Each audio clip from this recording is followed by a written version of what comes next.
where we empower survivors' voices and challenge the status quo. I am your host, Kelly Humphreys, survivor, advocate, author, speaker, researcher, ambassador, and a seasoned former first responder. Supported by the team at Media 8, Off the Cuff with Kel is about growth and healing, leadership through trauma, awareness and understanding. We bring you compelling stories of courage, transformation and expert insights, along with candid discussions on the challenges victims and survivors face. Off the Cuff with Kel celebrates our shared humanity, blending deep vulnerability with humour. Each episode is crafted with love, honesty, and the emotions that bind us, whether it's laughter or tears, promoting resilience and hope. Please note, some of the discussions we have can be hard to hear and include sexual abuse themes, online exploitation, domestic and family violence and trauma. So, listener discretion is advised. Please join us as we change the world one story at a time, embracing courage through vulnerability.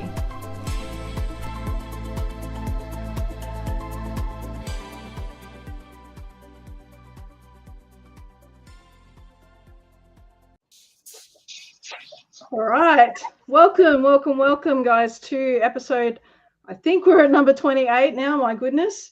So welcome. I've got the two amazing ladies in part 2 of our sextortion, AI, weaponization / harmful sexual behaviors.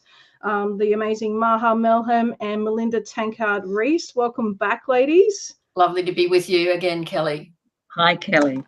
Hi, Melinda. Hey, guys. Hey, Maha. We've had so many brilliant comments from people about our last episode, so I'm really excited.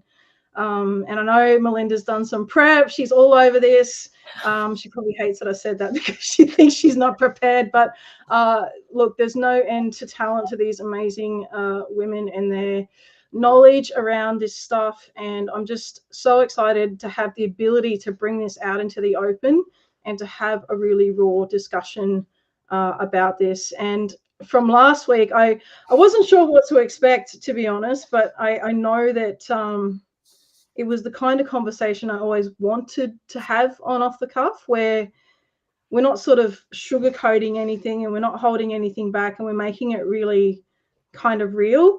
And I really appreciated the rawness of our conversation on the last episode that we had, because I think it really showed the current scope of what's going on, and we need to hear that. And that's what that's the dream of this podcast, is to bring these conversations into the open, to destigmatize the shame and the fear around these types of incidents, and to kind of strip that away so that there's no normalization here.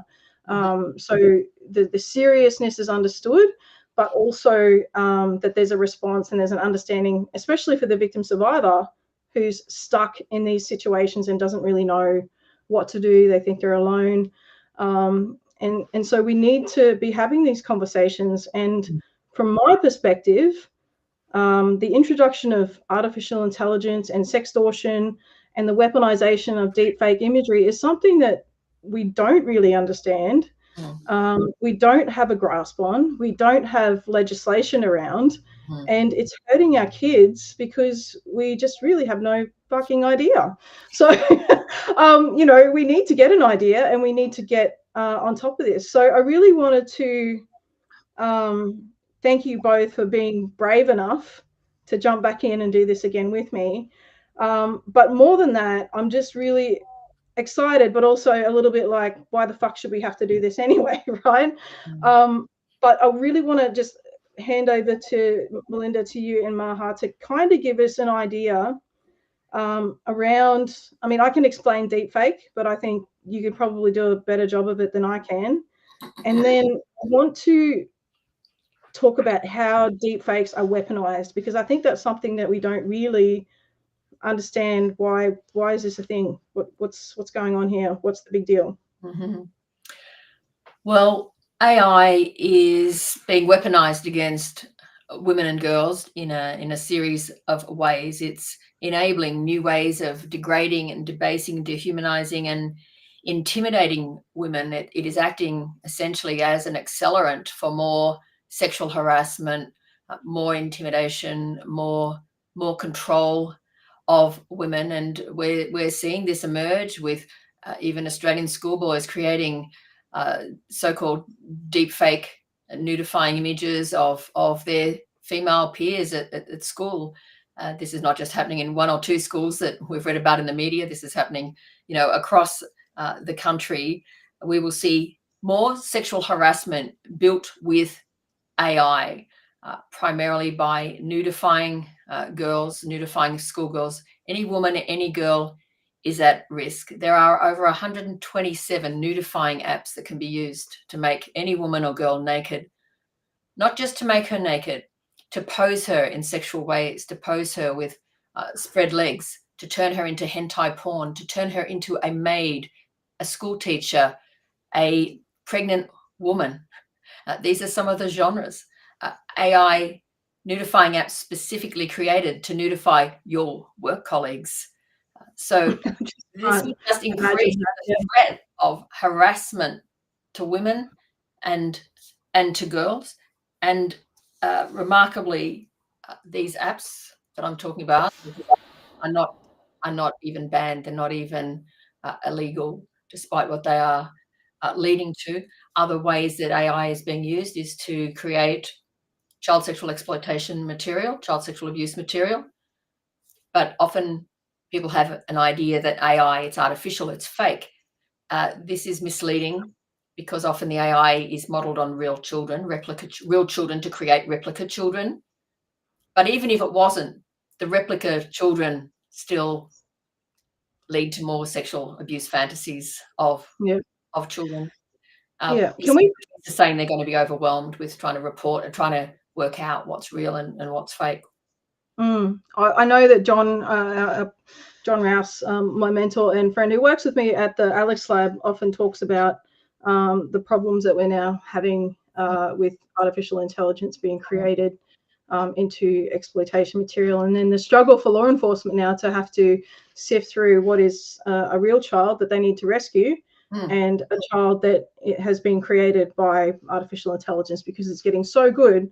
It's so difficult to tell the difference between the two. So, obviously that creates its own set of issues. But if you could just go back, Melinda, and if you can just describe a little bit about what a deep fake is, because I don't think that people really, I mean, some people do, but to understand what a deep fake is and then how that intersects with artificial intelligence. For sure. Well, what the creation of a deep fake does is it morphs a regular image into an abuse image. It can turn any woman or any girl into porn.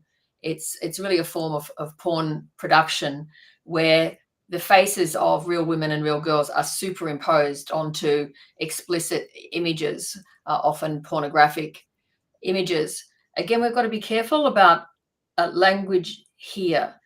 When we talk about AI, it sounds distant, removed, fake, not real. It's the same with deep fakes. We need to remember, as I said in The Age a couple of days ago, that they're not really fake because it's a real girl's image, a real woman's image scraped from her social media profile, not even private images or images shared privately, but scraped from her social media profiles and then superimposed onto another woman's body. So this is a hybrid form of porn production, mixing and matching different faces, different bodies. In fact, some of the nudifying apps promote themselves as a special feature is swap as many faces as you like, or swap as many faces of your work colleagues, use a video of a work meeting and then pornify your work colleagues. Like, again, how is this even allowed? So that's what the deep fake is, the manipulation of social media photos to create non-consensual images. It's a form of image-based abuse. Yeah, and I guess a lot of people have perhaps, different perceptions of what a deep fake is. And again, it's not a fake, right? Yeah. I think the point we need to get across is artificial intelligence or deep fakes are not fake. They pull data from different images of already exploited people, or like if it's the creation of child sexual abuse material, yes, it's pulling data from children who are already being exploited in order to create that new artificially intelligent child. That's So right. it's still exploiting and re-exploiting that victim child. Right. And same with adults, there's no consent there for those images to be used. And that's the problem that's sort of, you know, it's being spoken about. And I think that's why Victoria has, I think they're the only state, and maybe Maha, if you know what the current legislation is. I know it's only just changed, so I'm not really fully across it, but I believe Victoria has enacted some laws on this.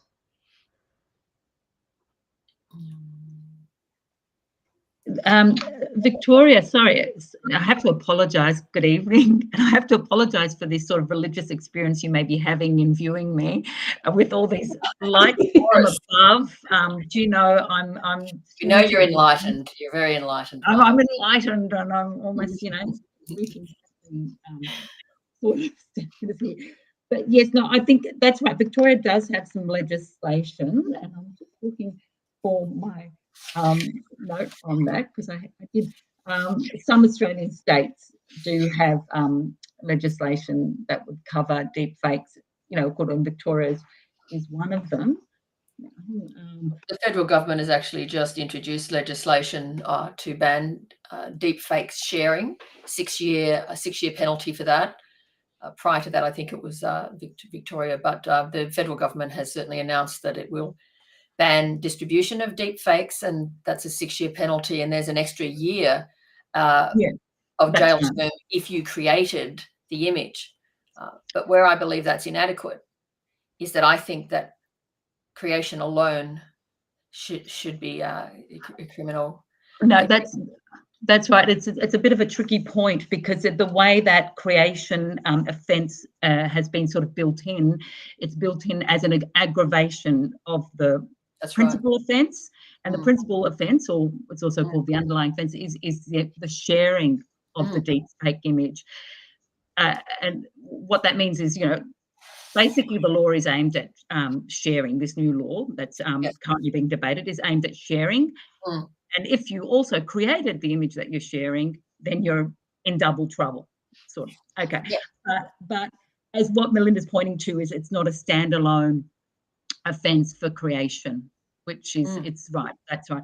Well, that's the way I understand it too. But you did refer to Victoria earlier, Kelly. Victoria does have provision in the Crimes Act that covers offences where people intentionally produce an intimate image depicting another person, and if they know it is or probably is an intimate image, and the production of that image is contrary to community standards of acceptable conduct. Right. So that's Victoria. New South Wales also has a provision that could possibly be used under the Crimes Act, Section 91P, which it creates an offence where a person intentionally records an image, an intimate image of another person without consent, and knows or is reckless as to whether or not they did, you know, that they didn't consent. So they either know they didn't consent, or they're reckless about whether they did or didn't consent. And the term record an image is fairly broadly defined. So it could be record, take or capture an image by any means. So, and it refers to intimate images, including images that have been altered to appear to show a person's private parts or a person engaged in a private act, in circumstances where a reasonable person would reasonably expect to be afforded privacy. There's this standard that creeps into law, well, not creeps in, it's prevalent in law about reasonableness. What's reasonable? So you see that there. So yes, there are some state laws that could be used. There was also the Commonwealth legislation for that we saw the Sydney bartender convicted under, which is that the menace and harass? Yes, using that's exactly right. That's exactly right. I've charged a few people with that before. What was that? Sorry. I've charged a few people with that before in my policing time. It's a very good offence to capture a lot of the things that aren't picked up perhaps by some of those legislation by state, because Mhm. what we have to remember, anything over a telecommunications device makes it a federal offence. It's not necessarily a state offence. However, if there's a victim who lives in that state, that's when it becomes, there's a victim crime, but then there's also a Commonwealth crime that overarches that, based on the fact of the carriage service itself being used as part of the offence. So I guess I don't understand if those, because as far as I understand legislation, and I've got a very general, I was a general duties copper, I've got a very general overarching view of the legislation across the states. And my general overarching view says there's always legislation about what is reasonable. And if it was unreasonable that a woman has been, an image of her has been used, or a he has been used against their without their consent, of something that is exploitative, surely it must be illegal to utilize these apps. Well, yes, right? And Claire McGlynn articulated this very well in a recent piece in The Conversation. She says, having worked closely with victims and spoken to many young women, it is clear to me that deepfake porn is now an invisible threat pervading the lives of all women and girls. This can happen to any of us at any time. She says the possibility of creation alone implants fear and threat into women's lives. In the House of Lords, Charlotte Owen described deepfake abuse as a new frontier of violence against women and called for creation to be criminalised. Why should men's rights to their sexual fantasy come before the rights of women and girls to not have their images used in this pornographic way? And whether those images are shared, of course, that multiplies the harm. It is very hard then to get those images back. That's another issue. You can criminalise it. It should be criminalised and give it a 6-year penalty. But, by the time those cases go through the courts, those images are replicated, untold numbers of times. But just parking that for a moment, surely the creation in itself is a criminal offence, because it means any woman, any girl can be morphed into porn for the sexual use of a man without her consent, getting off on this woman, turning her into a porn fantasy, a prop to fulfill his sexual fantasies, which puts every woman, every girl at risk who is safe. No woman is safe. Well, Maha, correct me if I'm wrong, but the definition of reasonable is what the everyday person, you and me, and Joe Blow down the road, thinks is maybe not okay. So if it was unacceptable for me to look at that, then surely it's illegal. And I don't understand how this can trump each other, and how an app can be allowed to circulate lawfully, to be honest. Yes, I really don't. So you're going to get to, I've just noticed a burst of celestial light there again. Excuse my lighting there. So I can't control it. It's like the hand of God. But anyway, now that's right. Like at law school, we learned it as the man on the Clapham omnibus. And then that's the old English standard. What is reasonable is the man, what does the man on the Clapham omnibus think? And that's sort of morphed in Australian law to, I think it was, what does the man on the Bondi tram think, when there was such a thing?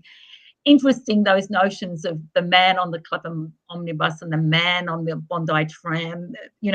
How much of our measures of reasonableness have been pinned to what a man thinks. Maybe that's a question to think about. Who is the reasonable person we're talking about? Is it is it your average parliamentarian, your average judge, your average? That's right. Who's determining it? Yeah, exactly. They're probably all using porn. Let's not make any assertions. But well, given what we know about the use of porn, I mean, this is groomed and indoctrinated a generation, the boys who are now in high school creating porn of their schoolgirl peers will go on to become politicians, judges, law enforcement officers, leaders, and captains of industry. That's the reality. And if they're almost all consuming porn from a very young age, again, what kind of society will this create? What sort of civilization will we end up to? You know, I believe we're breeding a generation of sociopaths, and, you know, go ahead and cancel me, but look at the data. Look at the fact that adolescent males are committing more rates of sexual offending than any other cohort. Adolescent males are now identified as the primary abusers of children. You know, this has not happened before in history. And there's a reason for this. They weren't born this way. Porn has indoctrinated them. And now we have AI putting that entitlement on steroids, making it easy for them to be little porn producers, self-appointed porn producers at school, at home, using their own peers to create and generate this porn and to share it with each other as is happening, you know, as we speak. And the horror for girls to discover this. I've met girls this has happened to, and they're just the sheer anguish and horror of knowing that their images are being used as masturbatory material by boys all around the country and probably globally after they get shared. You know, I met a minor girl that this happened to, and she was so traumatized, telling me that this had been done to her. Explicit imagery had been created from her appearance, her face, just taken from an innocent picture on her Facebook. Yeah.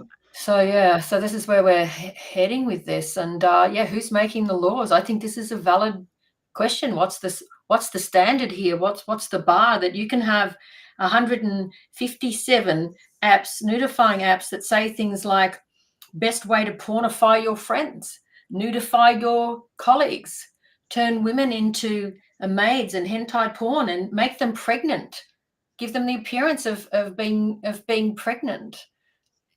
Again, where is our bar here? Why aren't these things already burnt to the ground?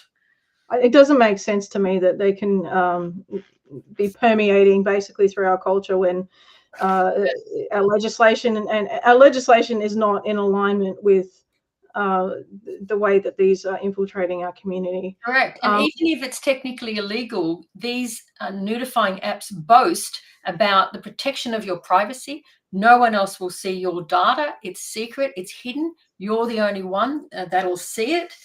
Encourages the user to, with things like privacy guarantees, prioritize your privacy, no data kept, only visible to user, not saved in browser cache, circumventing detection. So this will all be on the ground. Yeah, to me, that just kind of is a recipe for grooming, and like a way that I'm just kind of like thinking out loud here, but I can just see a young or a perpetrator, any perpetrator really, is just given like a free rein to explore their inner like thoughts around, maybe even because you can use it to create a naked child, you can use it to create CSAM, even though it's illegal, with this app, then promising that it's not going to share this data or it's not going to release this data, when in fact it means you can actually then create whatever child exploitation material you like. Correct. And you know, you do have the ability to share from that app in whatever ways you want, but the legislation is very clear when it comes to CSAM production and creation, is that it's completely illegal in almost every country there is, and it doesn't matter. But now you have an app that's actually enabling you and encouraging you, I would dare say, to create child sexual exploitation material. And I know you can create adult stuff and they think that, you know, somehow that's consensual, but when we're talking about AI, it is, again, it's taking from a real person somewhere online without their consent. However, I feel like this is a breeding ground for one, is going to impede the efforts of law enforcement who are trying to track down and arrest real offenders who are creating real child sexual abuse material. Because artificial intelligence creating this material is actually, it starts to look so much like the real thing that you can't delineate between fake, well, not fake because that's not real, right, either, but artificially artificially created material which has come from real imagery somewhere. Correct. Okay. Artificial intelligence is built on algorithms, and algorithms come from photographs and data from images of exploitation. That's how AI makes and decides how to put these things together through a bunch of numbers, you know, that pull data from all different places of people getting exploited. So I just don't understand how it can be okay if it's, I'm thinking out loud again, if it's acceptable to encourage a platform to make sexual exploitation material. Look at the wording that they use. Unload as many faces to deep swap as you want to generate deep fake nude videos and images. Add faces to all kinds of porn videos and gifs that you love. Nudify your colleagues, your fantasy, your property. This belongs to you, so you have no reason to censor your spicy thoughts, which goes to what you were saying about this will enable the darkest, deepest, you know, recesses of your mind to be expressed, and it fucking doesn't belong to them. Change the age. Sorry. Change the age. So as I said, more sexual harassment, more intimidation, more fear, more trauma in girls who are already traumatized in their schools, which are sites of abuse and at the front line of harmful sexual behaviors. You're going to have more girls refusing to go to school. We're already seeing a rise in school refusal, school avoidance in girls. There's a reason for this. Why would you want to go to school when you're going to be sexually harassed, touched, groped, sexually moaned at, as we spoke about last time, threatened with rape if you don't send nudes? But now, in addition to all those things, being sexually moaned at, groaned at, in addition to all of those things, you will now know. You're making me very cranky. Nudes. Hey? You're making me cranky here. Yeah, well, I didn't know about that part you read before, speaking about whatever your desires are. That just that's this app and what you create belongs to you, so you have no reason to censor your thoughts. I didn't name the app. Those images don't freaking belong. They're taking images from other people. That's can we get them on false advertising and can we shut them down with that? Like whatever. Well, you're right to point to other ways. I mean, there's a criminal prosecution of the individuals who are using these apps, but there's also, you know, regulatory frameworks that apply to the platforms, to the designated internet services like, you know, apps, websites, file and photo storage services, and, you know, services which deploy or distribute generative AI models. They are regulated now. You know, there was a new standard registered by the Safety Commissioner just a few days ago. But you know, the regulatory frameworks, the law, you know, are all the legal schemes. All of these are just playing catch up with the, you know, AI, with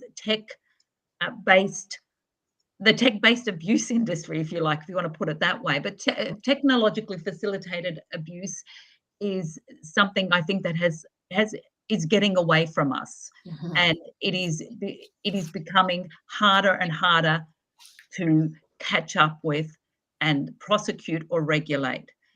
This is something, you know, I think no one can doubt the intention and integrity of the e-Safety Commissioner, the Australian, you know, the Australian Parliament too. You know, I have no doubt that, you know, they are just as concerned as we all are, and they're doing, you know, they're doing their best. But really, this is, the genie is out of the bottle, I think, here. And I think, you know, but that said, regulators, lawmakers need to keep trying, keep their eye on this, and do everything possible. So, you know, these new standards, we'll see what happens with those. That is putting the onus back on the tech industry to take responsibility for what it has created. Yeah, to take, because let's come back to, you know, we can, so there was this Sydney bartender, that is an adult male. The full force of the law should be applied. It was there. He was given a 9-year sentence. But we look at teenagers like the schoolboy from Bacchus Marsh. What do we think should happen to silly schoolboys? You know, and you know, I don't want to trivialize what they're doing. Some of this conduct is seriously criminal. But I keep coming back to the point of us, the adults in the room, taking responsibility for the world that we have created. That's what the buck stops with us. This happened on our watch. I have to say, I met Melinda personally only recently, but I had been following her work for years before then. I remember, Melinda, I don't know if I've told you this, I started reading your work when my little boys were being born, when they were babies. And I started reading what you were writing about pornography. And then I read about, the backlash that you were subjected to on that. And the sort of casting you as almost like a wowser. But I remember sitting there thinking, I'm a reasonable person. I'm giving birth to male children here. These are potential, these can be potentially good men or potentially abusive men. I agreed with what you were saying.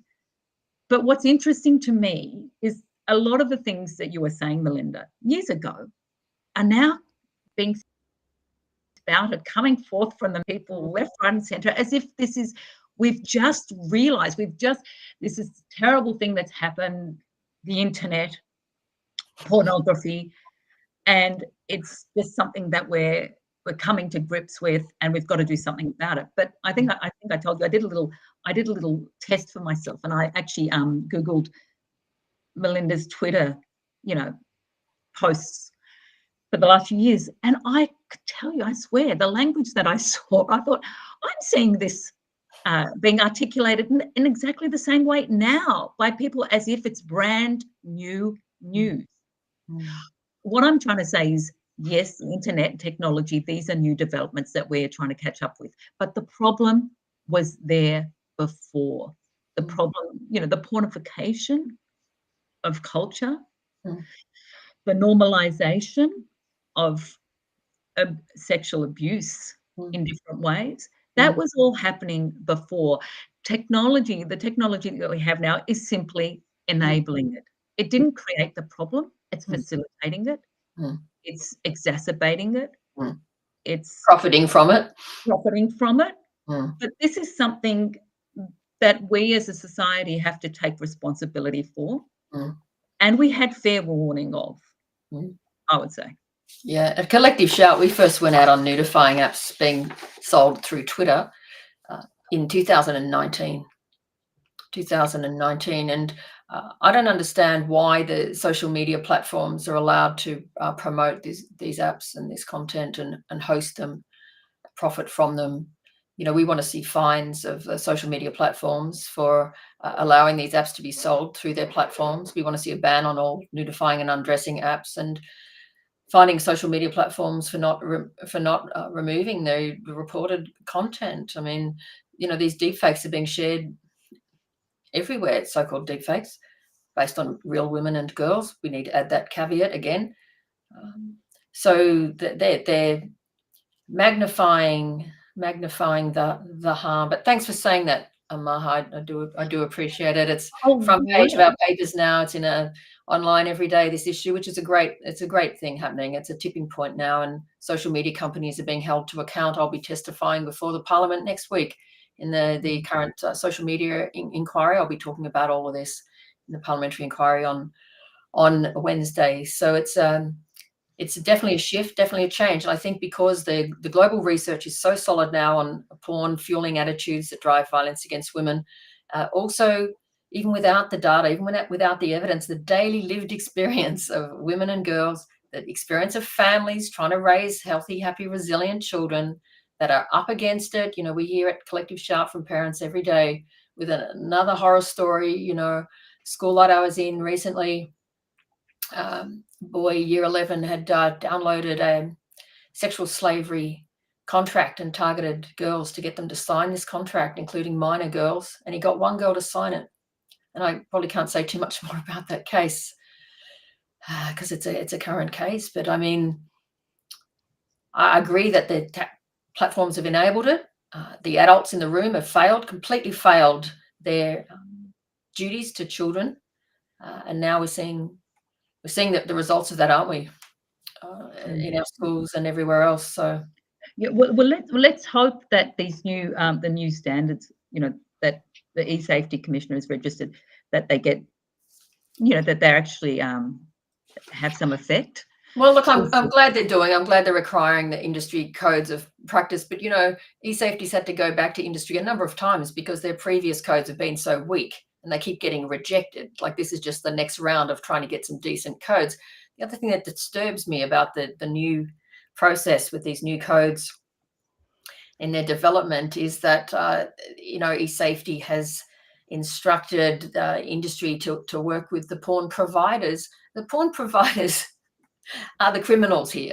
The porn providers have profited from trafficking, child sexual exploitation material, rape videos, non-consensual image sharing, drugging, minors, and creating content that way. This is a criminal enterprise. There are over 100 civil actions now of women and girls, boys as well, whose images were used. Often they were drugged, raped, and their images used on Pornhub, for example, which was called before the Canadian Parliament Ethics Committee to give an account for all of this. This is not the industry you consult with. This is the industry that has, I believe, should be, charged with crimes against humanity. Crimes against women and girls, certainly, because every woman and girl now is in danger. The nudifying, undressing apps, the so-called synthetic production of explicit images, it's all just another outworking of the porn industry. OnlyFans is now trading in these images as well. This is just layer upon layer upon layer of abuse of primarily women and girls that the porn industry started. So why is e-safety telling, social media platforms, tech platforms, gaming platforms, all of them, to consult with the porn industry in working this out? Like, they don't want to protect children. That's their business model, groom the next generation of porn consumers. They don't want age verification. In the US, Pornhub is pulling out of multiple states who are requiring Pornhub to verify ages. They'd rather shut down in those states than have to comply with child protection laws. Don't even get me started. It's too late. I don't even remember what it was. Well, yeah, it's the unholy alliance of. It's an unholy alliance. How do you? The unholy alliance of porn with a criminal enterprise that has profited from crimes against humanity. That's my question. Okay, so I was referring to the unholy alliance between the porn industry and the cyber libertarians, I think, as Michael Salter has called them, and cyber libertarians. Yes. This sort of free speech and privacy and these really important rights that are, in some people's minds, more important than a child's right to safety or women's right to safety. The porn industry doesn't deserve free speech protection. It's a misuse of the First Amendment and our own free speech laws here. And look, in the regulatory world, regulators are always having to literally deal with the regulated industries. They need to have regulatory frameworks that will work. They need to reality test them with the industries. That's normal and expected. It's a little bit hard when the regulated industry we're talking about is the porn industry, So I think that's right. It creates a whole lot of complexities. We know, for example, that the e-safety commissioner has had to water down rules forcing tech companies to detect child abuse and terror content on encrypting messages and cloud storage, because big tech firms warned it could lead to mass government surveillance. So, so that was when the e-safety commissioner announced draft standards last November that would have required cloud and messaging services to detect and remove known child abuse and pro-terror material. There was an outcry by the tech industry about, you can't force us to break encryption. We have to have encryption. It's, this is surveillance. And so, these are fairly powerful players, and politically and economically. Oh, yes. It's not the porn industry, but it's also big tech players. Yes. And the cyber libertarians. That's right, Melinda. It's that kind of They're all in bed together, pardon the pun. Oh, Jesus. Well, on that, can we just steer across to like the organization of sextortion? I really want to touch on that before we run out of time tonight. Sure.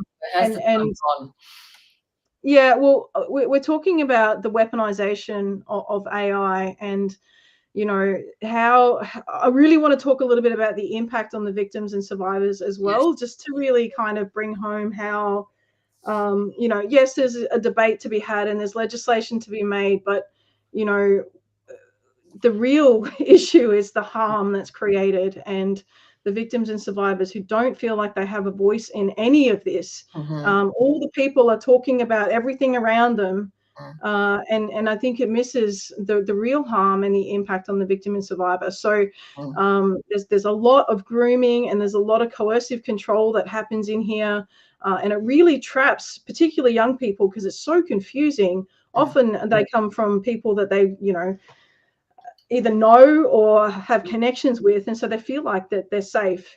I'm not particularly talking about the deep fakes, but in the sextortion kind of world, you know, and it can happen within minutes, or it can happen through someone they think is a friend or has created a profile that they've befriended that they think is someone that they can trust. So I'd love to steer over to that, because this is something that educators have brought to my attention particularly.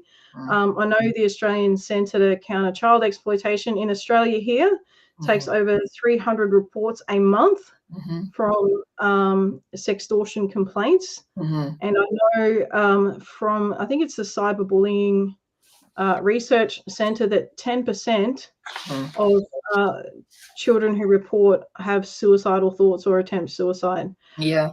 So this is what I would like to address before we run out of time, because this is the issue facing a lot of parents, particularly the listeners who have children. So yes. Yeah. Well, AI is being used to generate profiles of realistic-looking women, and it's being used to trick primarily young men. And there's been a 400% increase in 18 months of reports to police of sextortion, and all of those involve young men. So a boy is online, he's scrolling, he sees a message in his chat from, you know, a hot young woman. He starts to chat. Within minutes, she has sent a nude picture. He sends one back, realizes he's been tricked. Pay up $500, gift cards. If he doesn't pay, he's threatened with distribution of his picture to all his networks, friends and family. If he does pay, then he's demanded even more, blackmailed to an even higher degree, because the trickster, there's this idea that it's one person sort of rogue element operating. These are criminal gangs operating often out of Nigeria, West Africa, out of slums, entire criminal enterprises. And often they're running, you know, thousands of accounts and targeting boys across multiple platforms. So if he does pay, then he's even more vulnerable, because that the fraud gang knows that he has money, has access to money. And tragically, boys are taking their lives. Like last year, a New South Wales boy took his life within 4 hours. 16-year-old, I think he was, within 4 hours of discovering that he'd been tricked. We need to normalize this conversation, because if you have a son and he's online, he will be subject to an attempted scam of this nature. Sadly, that boy was so ashamed that took his life.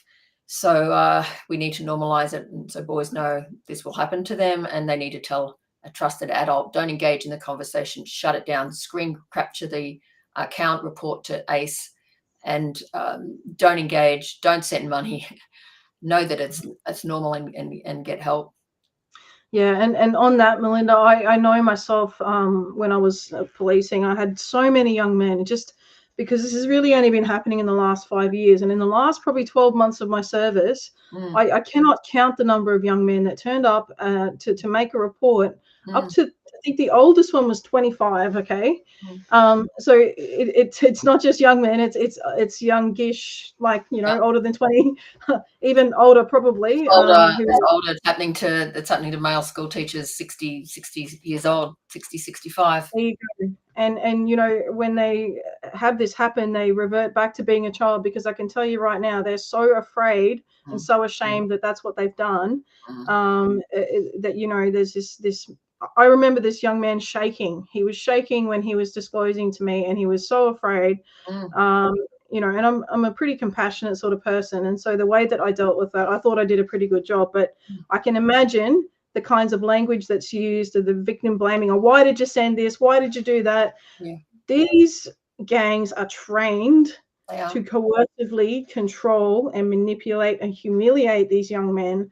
That is their modus operandi. That is the way they do business, in order to sextort these young men. It's the way they take advantage. It's the way that they win, through this humiliating, you know, thing that they've got going on. It's awful. It's awful, and it is killing our young men. So we have to understand that. And if a young man discloses, it's not like, why did you do that? You know, try to avoid the whole victim blaming. Why did you do that? You know, you shouldn't have done that. That makes them want to shut down. Yes. So just deal with it. Be like, all right, what do we need to do now to stop this? Okay. And the ACE have a great sextortion pack, information pack on their site to give you the steps on how to deal with that if you're in Australia. I don't know about internationally, sorry, but they have a great step-by-step guide, and there's ways. You probably can't get it completely offline, but there's ways the E-Safety Commissioner can support you to try to have the material removed. Yes. So please make sure that you follow up through the ACE if that's your child. Definitely. The National Centre for Missing and Exploited Children internationally also has resources, including a really brilliant 7-minute interactive experience that you can have with your son to understand. It's traced through the life of a 15-year-old boy that this happened to, and just to help normalize it and help them to know what to do. Okay. Well, I might drop that in the comments if I can find it after. Yes. It's worth doing. I actually tried doing it myself and went through the different, you know, you get to choose at different points what to do, and then it'll sort of play through the scenario as you choose, you know, choose your own misadventure sort of thing. But yeah, it's very effective. Yeah. Jen from Not My Kid has commented, terrifying, I had no idea there were so many apps available. Yeah, I think most people don't. I think they think it maybe is just sort of, you know, one or two at the dark reaches of the internet. This is all mainstream. 127. My colleagues and I had looked through some of them yesterday, my team at Collective Shout, and what was interesting and disturbing was you didn't actually have to own an account to see what they would offer. Like, they were advertising straight away, straight out porn of how you could pornify your girlfriend, pornify your mates, pornify your best friends, pornify schoolgirls, pornify your work colleagues. We were offered imagery straight away showing how you could transform a normal picture into a pornographic image, and we didn't even own an account. That's how easy it was to view. Wow. Yeah, I get really kind of upset, and for those who don't know, I'm doing research work now with the lab I work at, which is the Artificial Intelligence for Law Enforcement and Community Safety, and our primary goal is to create algorithms and ways to counteract online child sexual exploitation. And part of that is the project that I'm doing, where I'm interviewing victims and survivors of online exploitation, and to get their perspective of how this material is used by industry, right? So it's been a very eye-opening experience so far. And whilst I can't give any results at the moment, because obviously we're still going through it, one thing that I do notice, and it's the courage of the survivors coming forward to share what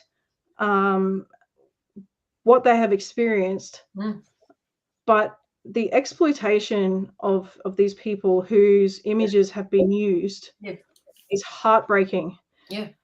there's many of these young women who have been stuck in organized abuse. And I know, Melinda, you said it so quickly before, it almost kind of felt like I know you weren't brushing over it because you were saying it, but I don't think people can internalize the seriousness of what actually occurs. These are women who have been trapped in organized abuse circles within Australia. So organized perpetration, so trafficked, sent out to men in the community who have paid either their parents or family so that they can be exploited sexually. They have been filmed. They have been had their imagery sent and distributed online for the world to see. Yeah, forever. Forever. The greatest fear many of these women and men have expressed is, who is going to see my material? Right. Am I going to be identified? Right? And I don't want this to be for nothing. I don't want what's happened to me to be for nothing. Because it's stripped away all of my agency. It's stripped away all of my autonomy. What else can they do to me? It has destroyed every single part of me. Yes. And I want to make sure that it's really clear that I know as a victim survivor what it's like to be sexually abused, right? Yeah. Yes. To fucking think about some asshole. Yeah. Someone else I don't know watching that shit. Yeah. Fucking shame. Abuse never ends. You're being abused over and over and over again. Right. Every day, a million times. This is what these women and men are experiencing, and these young people who didn't even give consent, who don't even know that they're being abused. They don't fucking know. And then out of nowhere, they get a call from police going, "Oh, just letting you know, you've been sexually violated or abused on this app by this person." And then there's no training, there's no thought, there's no understanding, there's no resilience, there's no awareness. Like, these young women have no fucking idea what's happening to them, and then for them to just be, it's just being thrown in their face. Yeah. Right? Their agency and their control is being completely fucking stripped away from them. Yep. Yeah. So if anything, I want people to understand, in spite of the regulation, in spite of the political stuff, there's a fucking real person being hurt here. A real girl, a real woman, a real child, a real young man who's being exploited and harmed. And that real child, that real person has to live with this for the rest of their freaking life. Yeah, I'm so glad you brought it around to the victim survivors, Kelly. That's just it has to be important. It has to be. I was just going to note that Vanessa has asked what was the name of the video resource. Yes, and No Escape Room. No Escape Room. Yes, if you go to noescaperoom.org, you'll find it. Yeah, NECMEC, National Centre for Missing and Exploited Children. Yeah, I looked it up too, and I saw Vanessa's question there. Yeah. And the other resource Kelly mentioned, which was the Australian Centre to Counter Child Exploitation, has resources on sextortion as well. But yeah, Kelly, thank you. I'm really glad you brought it back to the survivors, the victims whose images will be used for perpetuity. We did a chapter on this in the Big Porn Inc., exposing the harms of the global porn industry. Dr. Helen Pringle wrote a chapter there about a survivor who said it was just like being raped over and over again, every day, knowing that your images were out there forever, being enjoyed by untold numbers of men, shared in global galleries, collections throughout the world every day. And that must be an exquisite form of torture, a unique form of torture. I think, and I think that there's sort of a paralysis around, being able to regulate crimes which are transnational like this. Laws are generally nationally based. There's some extraterritorial application in some, very, very few cases, but generally it is laws are designed to apply in the country where they're made. But these offences have no borders. So this is the brave new world that we're in, and it will require international global collaboration between regulators. Yes. As well, Yeah. if you know, to work, as well as police. I mean, police have been doing that for a long time, haven't they, Kelly? You know, Interpol as and they do. They 100%. They try. So look, traditionally speaking, I think police have really struggled to work globally and collaboratively until the last maybe 10. Well, actually, hang on. How old am I? Maybe the last 20 years, perhaps. You know, as they've realised that these internet crimes and have become so prolific, and that's the work of like John Rouse and the team establishing Argos. And if you're interested in that journey, watch The Children in the Pictures. Oh yeah. It is a fantastic documentary about the work of Argos and the establishment of the investigative unit that basically led the way in terms of how to identify the children in these exploitation images. And so that global collaboration effort has extended to Interpol, and the team has established and started this amazing work of task forces around the world who are working together to save children. And yes, we're proposing a very dark and stormy kind of picture, because we really need to make this real. Like, I'm very passionate about making this a real picture. Like, please understand the fucking seriousness of this shit, right? But there's every reason to hope. And I talk to survivors all day who are they're freaking broken. They are broken adults like me who haven't been able to break through the cycle. Like, I don't have every day is not a fucking good day, okay? Like, we survive and we get through, and we still have these patterns of behavior that we don't like. We still got shit that we can't deal with. There is not one survivor who can say, I'm completely healed. I don't have any bad moments because of what's happened to me as a child. Like, there is no one that can tell you that. And if they do, then they're probably lying. Okay. So it affects you lifelong, right? But these women and these men are broken because there's a system is broken, and everybody needs to start fucking talking to each other and working together to change how this space looks. But there is every reason to hope, even though there is every reason right now with the realities that we're presenting to be completely devastated by what's happening to our children. But there are regulations coming out. There's amazing work. There's amazing conversations. I mean, look at this fucking powerhouse of team people here. Like, we've got Melinda, I've got Maha. I mean, me, come on. I mean, look at this face, right? Come on. Like, there's every reason to hope, because we have amazing people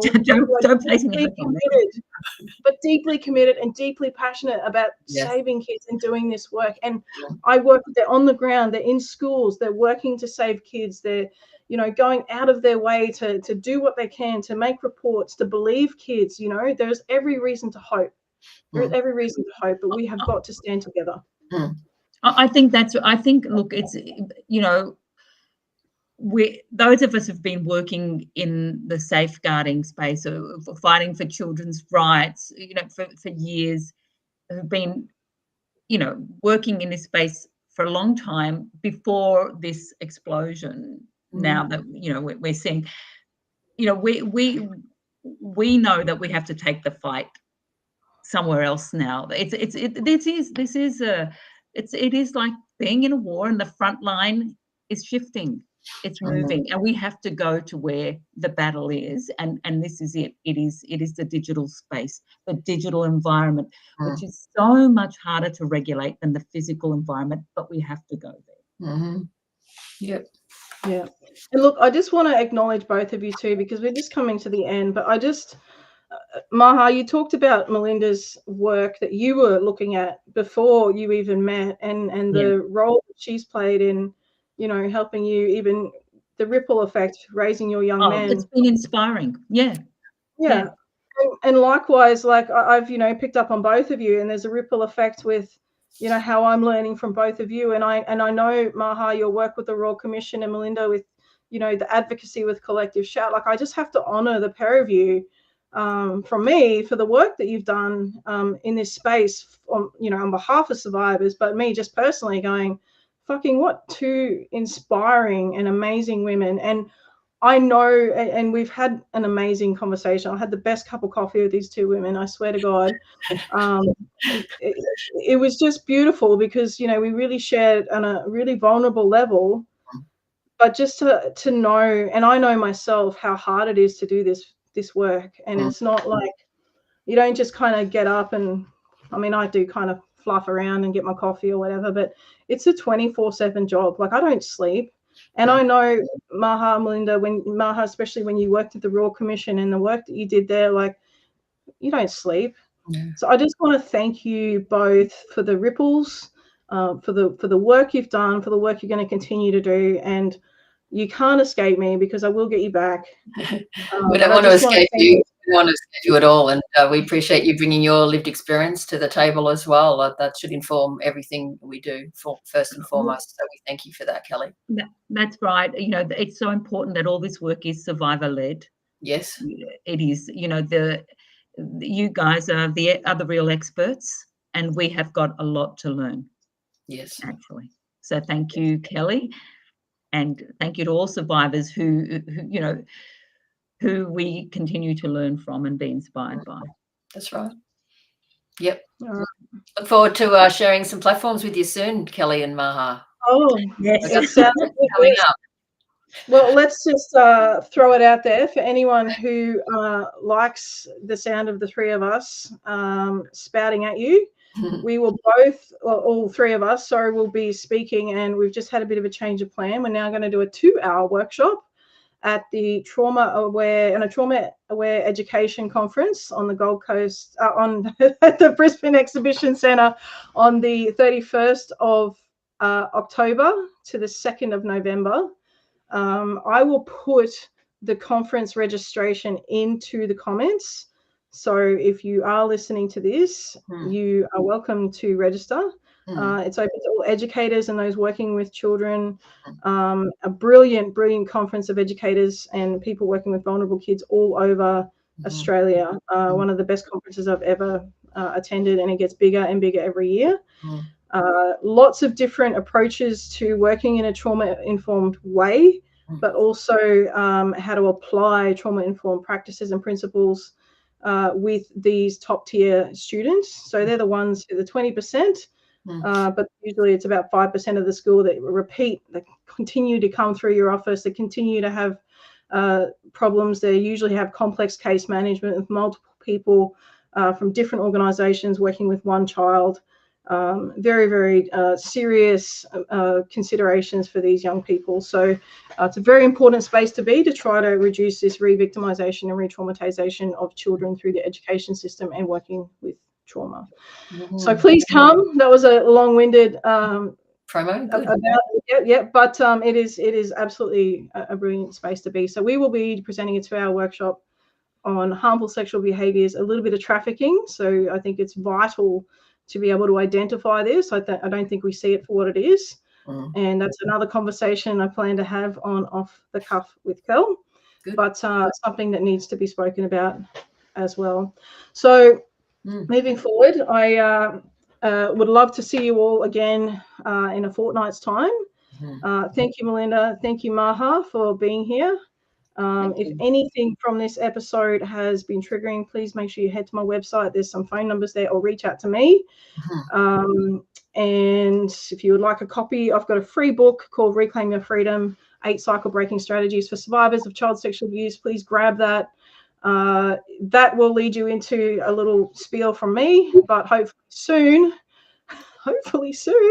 I will get the last of the videos done for my Foundations for Freedom course for survivors, and you will be the first to hear about it. So hopefully that happens when I can get my shit together. All right. Love your faces. Thanks for being here, and we will see you soon. Thanks, Kelly. Thanks, Maha. Kelly. Thanks, Melinda.